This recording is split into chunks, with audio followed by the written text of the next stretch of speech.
Майонез «Мечта хозяйки» настолько вкусный, что результат гарантированно превосходит любые ожидания. И ножи. Ну, зачем? Хорошо бы. Починил. И даже мусор. Вынес. О, сходил, позвонил, поменял. А я с Мартой посижу за добавку. Майонез «Мечта хозяйки». Со вкусом не поспоришь.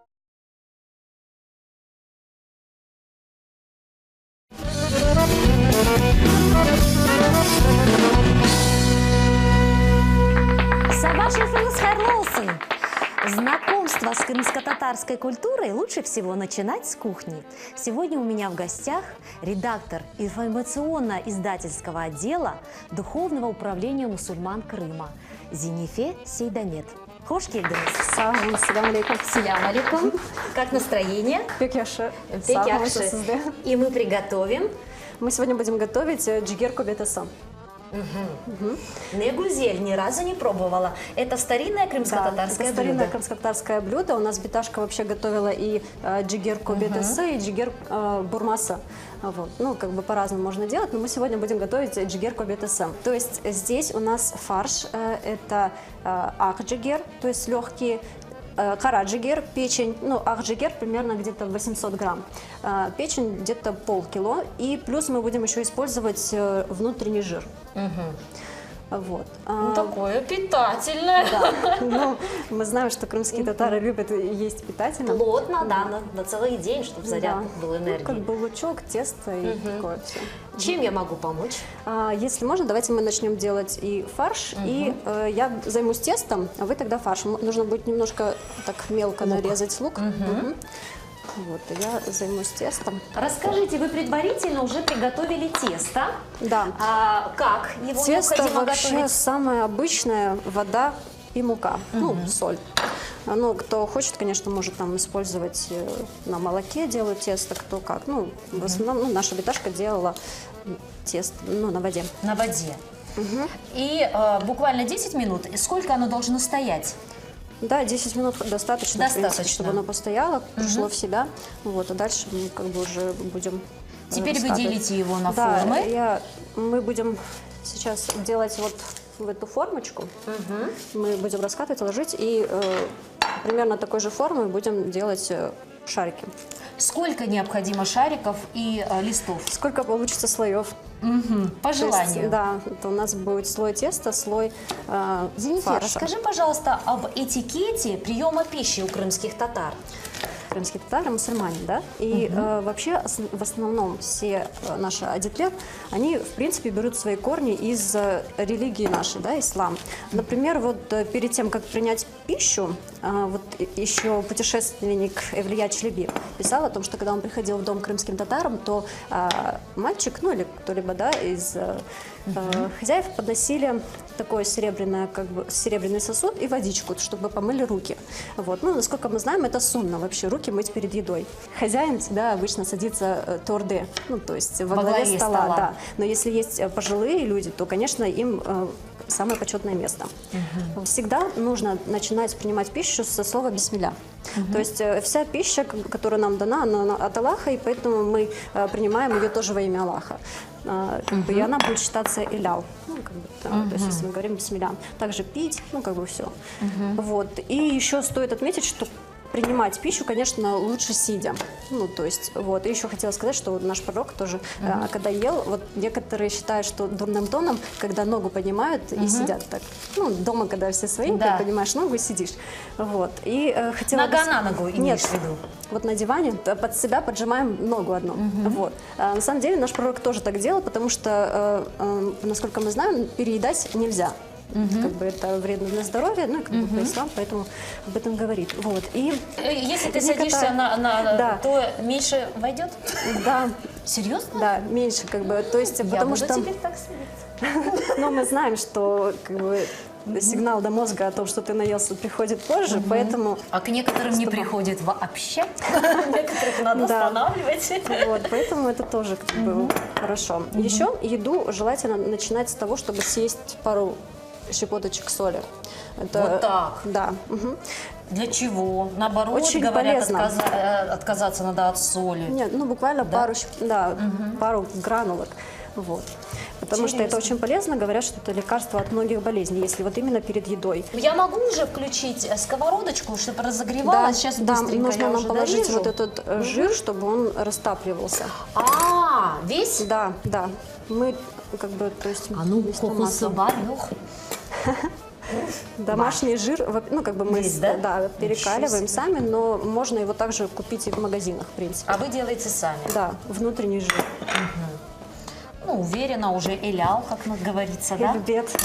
Вообще, вот, когда приходишь в дом мусульманина, ну, не принято спрашивать, элял это или не элял, потому что на самом деле как бы считается, что в доме мусульманина должна быть пища элял, поэтому гость обычно не спрашивает, Ну элял да. или нет. Уверенность уже полная. Да. Зинифия, знаешь, я думала тебя сначала представить как и журналист, и редактор, и переводчик, и общественный деятель. Ну, очень многогранная, вот такая молодая девушка. Мы, конечно, все Зинифия знаем и любим.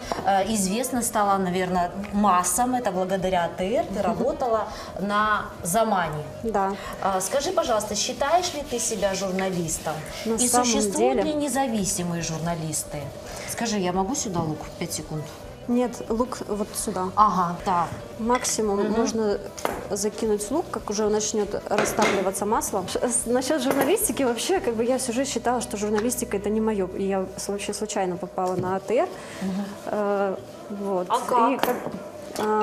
И я снимала социальные ролики для организации. У нас молодежная организация Базамхарам. И мы снимали, я была и сценаристом, режиссером социальных роликов, и оператор АТР нам в этом помогали.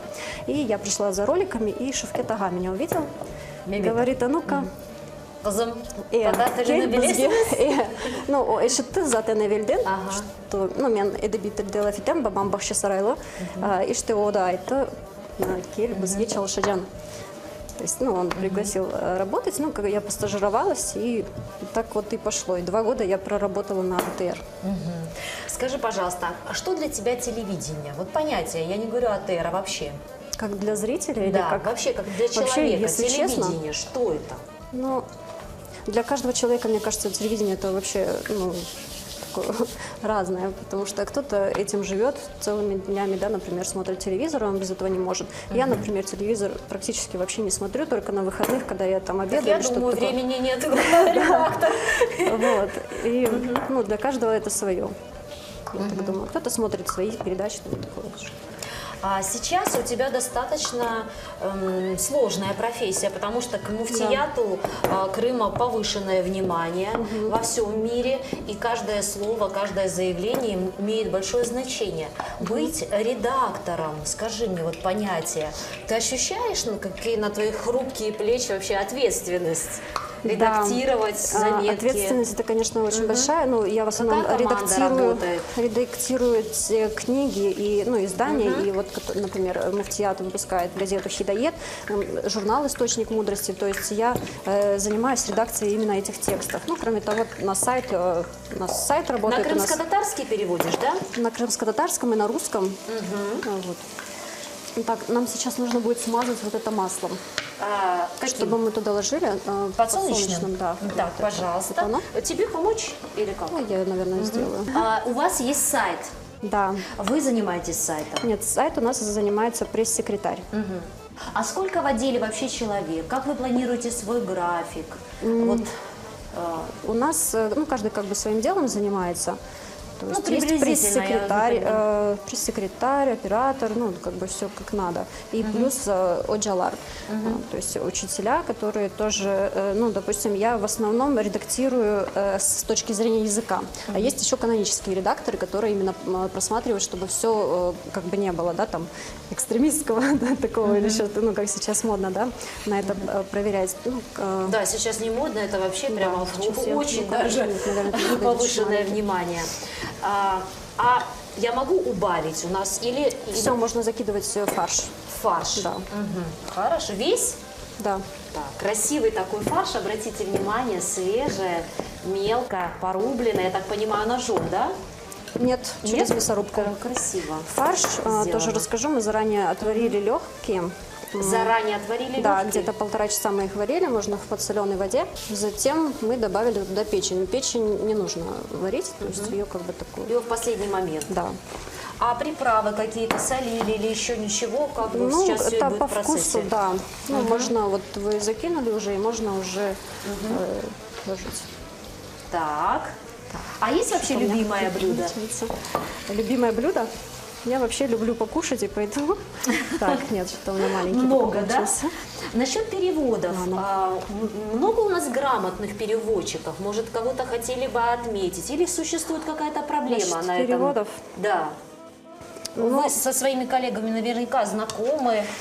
Насчет переводов, как бы есть, конечно же, ну, у нас квалифицированные кадры, да, но стоит отметить то, что именно здесь, в муфтияте, нужно, чтобы были и как бы немного религиозные знания, потому что просто как переводчик это тоже, ну как бы переводчик это, ну в каждой сфере свои, да, какие-то есть штуки. Переводчикам, как на мой взгляд, это быть очень сложно. Нужно передать весь смысл, и второй, третий заложенный, скажем так. И бывают, наверное, языки сложные, и должно быть понятно и доходчиво. Да. Что последнего вы перевели? Какую книгу? Последнюю книгу, которую я перевела, называется «Мусульман Кызын Дин Китабы». С турецкого на русский переводила, то есть книга мусульманки. Вообще, на самом деле, это очень ответственная как бы работа, но, с другой стороны, очень полезная. То есть я работаю, мне очень нравится моя работа, потому что я и работаю, и получаю знания. Ну, как бы это очень важно. То есть, ну, Обогащаетесь духовно. Да. Роль женщины тогда в исламе? Роль женщины в исламе, знаете, вот хотелось бы сказать то, что ну, сейчас как бы, да, считаю, что вот в исламе у женщины как-то права ущемлены. Да. На самом деле... Я слышала такое.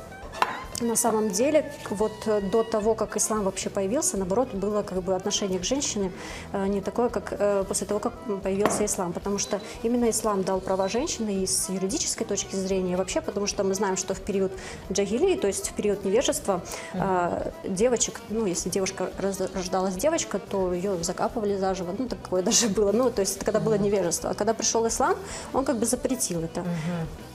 Вот. Ну, есть еще отдельные как бы аяты по этому поводу. Роль женщины. Мусульманские женщины должны только дома сидеть, мать, жена. Мусульманской женщине можно работать.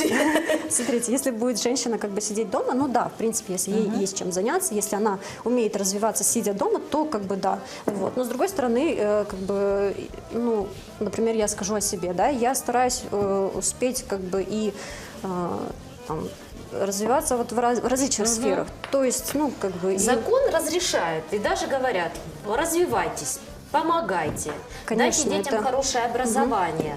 Да? Конечно.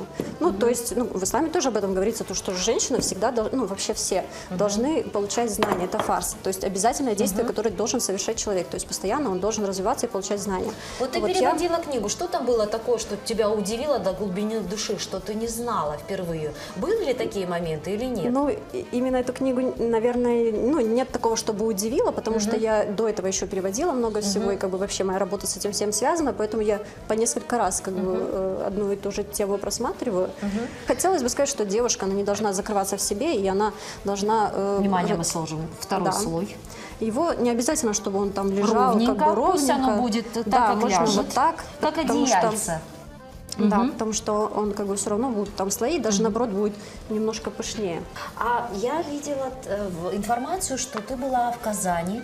Да. На конгрессе молодежи, Татарской молодежи, да. Есть ли нужда в таких конференциях? Я вот тоже ездила туда. Ну вот, да. Ну, вообще, поэтому спрашиваю. Это такая вот, как по мне, такое собрание молодых людей.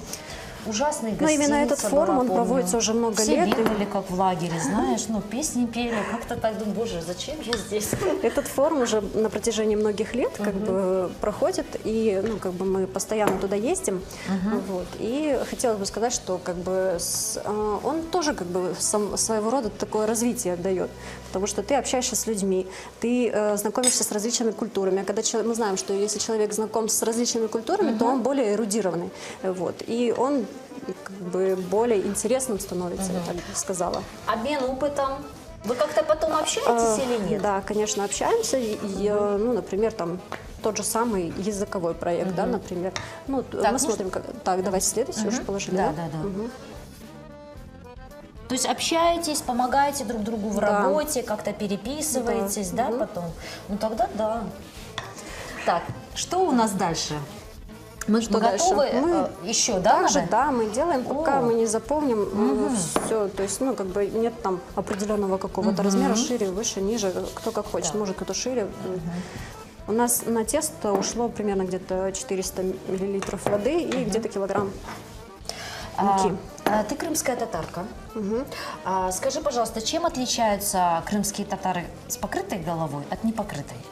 Я хочу понимать. Хотите понимать? Да. Раньше я тоже не могла понять, зачем эти девушки одевают платок. И мне казалось, что они вообще с какого-то другого мира, с другой планеты. Они там сами себе ходят, что-то делают, ну, как бы вот. Но на самом деле, как бы, ну, у меня, наверное, было такое окружение, благодаря которому я пришла к этому, я стала получать больше знаний. У меня сейчас такое, как бы, кредо, то есть я делаю то, что я могу, по крайней мере, и то, что... ну, как бы всем известно, например, то, что одевать платок, как бы, ну, закрывать, это всем известно, это не спорный вопрос, но есть такие спорные вопросы, как музыку можно слушать или нельзя, как бы, да, а именно то, что платок одевать, это не спорный вопрос, и я, как бы, я могу, и я, ну, для того, чтобы заработать удовольствие Аллаха, я его одеваю, как бы, ну. А как твоя жизнь изменилась? Вот скажи Моя мне, жизнь, она стала если легче, честно, радостней? Да, Да? я себя чувствую очень хорошо. Ну, как бы раньше я очень долго сомневалась, ну, стоит мне это делать, не стоит. Но когда я делала платок, я, ну, не знаю, я чувствую себя счастливой, честно. Нет желания прически там? Ну, как бы дома можно Я ж помню тебя, когда на экспериментировать. АТР пришла, ты модная такая девушка была, наряды сейчас меняла не потом модная. раз. Сейчас тоже очень модная и красивая, молодая. вот еще хотелось бы незамужняя отметить, пока что- еще, поэтому да. у тебя еще все впереди. Насчет моды Жизнь тоже только начинается. Да, насчет моды тоже хотела бы сказать, что, ну, как бы мусульманки тоже должны одеваться красиво. Ну, например, одевать сейчас в Крыму, например, что-то черное, да, как бы как в Саудовской Аравии или еще где-то, это, ну, не будет уместным, поскольку девушка одевается скромно, не для того, чтобы, ну, как бы, то есть, если она оденет черное, то она будет, наоборот, привлекать к себе внимание. Да. Вот, а мы знаем, что мусульманская девушка не должна привлекать внимание, поэтому она должна одеваться также красиво, стильно. А вот мужчины, вот я считаю, что должно быть все чисто и красиво. Если борода, то она должна быть красиво подстриженной и Конечно. опрятной. Правильно? Да, конечно. Они... Конечно, все должно быть чисто, красиво. Как бы, ну, также вот я, например, веду активную жизнь там, в плане спорта. Я очень люблю природу, ездить. Мы с родителями постоянно ездим в горы, на речку, еще куда-то. Ну, в Крыму природа позволяет, поэтому грех, скажем так, не ездить куда-то и не отдыхать. Танцуешь и слушаешь исключительно крымско-татарскую музыку? Или шамек, ярларна не слушаешь, как говорила моя Нет, летайка? я слушаю как бы все, мне нравится и классическая музыка, и, ну, разные очень сильно. Как бы у меня нет, ну, по настроению. Это все? Нет еще, нет еще. О, мы уже, наверное, 10 или 11 слой. Так. Может, я включу уже нашу духовочку разогреваться? Так. Да, Как ты можно уже считаешь? ставить. Нам нужно будет его поставить в горячую духовку, где-то примерно на 300 градусов, 250-300, там у кого какой максимум. Так. Сколько, значит, нам надо по времени? Скажи, пожалуйста. Вот я 250 поставила, а по времени? Готовить сколько будем? Да. Ну, где-то час. Час. 50 минут, час, ну, там, смотря по готовности. Можно сначала поставить на максимальный, на 250-300 градусов, потом минут через 15 посмотреть. Если он начинает подрумяниваться, то можно уже убавить. Завершающий этап, я правильно поняла? Да. И что мы теперь делаем? Ну, можно, конечно, еще сделать слои, как бы это уже Хватит. каждый на свое усмотрение. Так. Смотря какая семья. Если большая, вы можете Да. ему большое делать. Дальше мы можем вот так вот Кобите, дигет ровненько кобитеса. обрезать, ну, чтобы у Да, нас да, были да. красивые края. А корни этого блюда, ты не знаешь, с какого региона? Корни. Регион не знаю, но у меня бабушка бахчисарайская, и она его делала. Наши люди. Да. Вот. Ну, кто по-разному, кстати, делает. Можно делать именно такими кругами, а кто-то делает именно разные кусочки вот так вот. То есть там потом... Ну, я впервые вижу. Так, теперь Дальше мы слепливаем как бы вот их. Края. Да. Ну, сначала слепливаем сами края, потому что, чтобы оно потом не вытекало. Поскольку у нас там будет жир, он будет очень так, скажем, видите. Надо как-то определенно, может, потом косичкой. Да, конечно, да? мы это все сделаем. Вы сейчас просто предварительно Да, слепили. сейчас я его леплю, да. Ага. И там дальше уже будет у нас А образование? Где вы учились? Я училась в ТНУ, закончила восточную филологию, это языки арабский, турецкий и английский. У нас просто еще был. Арабский? А скажите что-нибудь на арабском языке. Ассаляму алейкум. Это я знаю. Васальту мин Мадинати Бахчисарай или Мадинати Симферополь. Надо так, вот так разговаривать. Жест. Добавь жест. Она фи АТР. Куда ты АТР? То есть, я сказала, что я приехала из Бахчисарая в город Симферополь, и сейчас я нахожусь в студии АТР. На кухне? Аджибибер. Машаллах. Сау. Крымско-татарский знаешь идеально, раз переводчик, прекрасно. Что посоветуешь, как выучить родной язык? Крымско-татарский я вообще раньше как бы особо не говорила. Ну, мама у меня русская, папа крымский татарин. Но мама у меня как бы тоже понимает и говорит на крымско-татарском, причем папа никого не заставлял. Папа у нас всегда говорит на крымско-татарском, поэтому мы все понимаем. И раньше мне казалось, что это так сложно вообще говорить на крымско-татарском, мне было сложно произнести даже слово «яхша», и как бы я... Но потом я познакомилась с нашей организацией, в которой я, и там молодые люди разговаривают на родном языке. Да, нам нужно будет порезать. И так, режем так, чтобы дно не прорезалось. Мама русская, как интересно, она принимает все, готовит, да? Конечно, все да. Бабушка, беташка с папиной стороны, которую она научила маму все крымско-татарские блюда, я а мама так ревностно меня... отношусь, знаешь, когда у нас смешанные браки почему-то. Я тоже. Я стала как это, хартунашка какая-то. Я Сейчас тоже. по ТР идет сериал про Шуру. Меня так эта Шура нервирует, я прям не могу. Я тоже, как бы, у меня мама, она даже сама уже считает себя крымской татаркой. Вот так, да? Да. И последний штрих. Нам нужно смазать Яйцом для красоты. Он желточком. тогда приобретет хороший Блеск, лоск. Да. Наша кубита и джигер кубитеса. Так, все есть.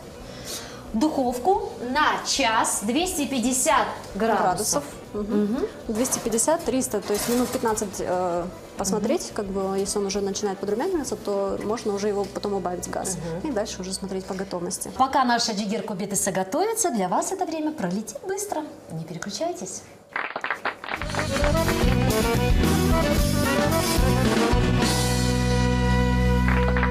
Официальным спонсором кулинарного шоу «Аджи-Бибер» является торговая марка «Мечта хозяйки». Каждая хозяйка мечтает сделать свое блюдо неповторимым. И в этом вам поможет торговая марка «Мечта хозяйки». «Мечта хозяйки» гарантированно вкусный результат.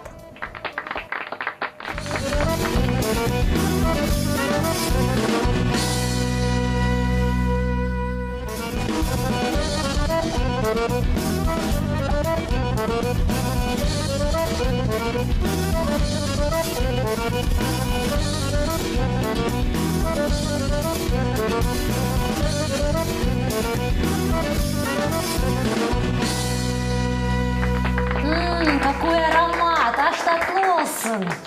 Старинное крымско-татарское блюдо. Попробуем? Да, конечно. Вырнос. Так, мы его сейчас нарежем. Хотела сказать, что сейчас вообще стало очень модно готовить суши, но я бы пожелала нашим девушкам готовить, лучше узнавать старинные крымско-татарские рецепты, поскольку они тоже... Смотрите, как красиво. Они в нашей крови, да? Да. Пожалуйста. Никакие суши не сравнятся. Каждому региону присуща своя пища, как бы люди должны кушать ту пищу, которую они для их региона, ну, как бы, Да. более... так. Попробуем соль, как ты сказала. Конечно. Да? соль Щепоточку накушать, буквально. да. Это... будем считать, что наше здоровье будет крепким-крепким. Я, в свою очередь, хотела бы тебе, Зинифе, предложить продукцию. Наши официальные спонсоры программы Аджи-Бубер. Торговая марка «Мечта хозяйки» дополнит любое блюдо со сливочно-чесночным соусом есть, майонез натуральный, оливковый майонез. Что ты предпочитаешь? Или горчицу? Я вот вижу у вас горчица. Да. Вообще крымские татары раньше тоже очень любили перец, как бы так как сладкий, так и острый. Вот. И А я сливочно-чесночный. Попробую. Дополнит наше блюдо аромат. Говорим бисмилля. Правильно? Обед. А можно так? Конечно, Или, да? но вообще блюдо из теста нужно кушать. Завидуйте. Пек не зятла. Самус. Такие, знаете, праздничные нотки присутствуют. Слойка нежная, мясо, так знаешь, очень тонко, воздушно, очень люблю великолепно. семью радовать. И нет вот этого печени такого запаха, потому что, видимо, вот так слоями, поэтому, наверное, да? Да. Чохсау. А какие у тебя планы на будущее? Ну, сейчас я работаю в муфтияте. Кроме того, я хочу вот в ближайшее время открыть курсы аэробики для закрытых девушек, потому что многие девушки стесняются ходить в общие такие клубы. Вот, а это очень актуально, то есть мы должны и спортивно развиваться, то есть, и поэтому я хочу такой вот клуб открыть. Ну, кроме того, конечно, как всегда, видеться с друзьями со своими, потому что это тоже неотъемлемая часть моей жизни. Ну, пусть во всем Всевышний помогает. И ваши пожелания всем телезрителям Аджи-Бубер. Ну, мы знаем, что после принятия пищи, ну, не обязательно в самом конце, можно посередине, дува произносят, обычно самый старший, либо самый почитаемый из гостей, либо из хозяев кто-либо. И, ну, как бы закончим таким общим дува. Эльбет бесайтамас альхамдулиля, Аллаха шкур, что означает хвала Аллаху за то, что Он нам дал эту пищу. Вот. И дува оларах bizim халқымызға мен бүгінгі күнде ве асында келешекте де баршылықта яшамаға ве танымызда яшамаға тілеймін. Чоқша олайық, әлбетте дөрт бізні құртарacak. Onun için biz hem чоқша балаларымыз olsun, hem de оқымыш, böyle эрудированный балаларымыз olsun ve inşallah келешегіміз parlaq olacaktır деп білеймін. Сау нас. Аминь! До встречи ровно через неделю. С вами была Эльзара Баталова на кухне Аджи-Бубер и прекрасная гостья Зинифе Сейдамет. Сафин Салмас. Поменял, сходил, позвонил. А я с Мартой посижу за добавку. Майонез «Мечта хозяйки». Со вкусом не поспоришь.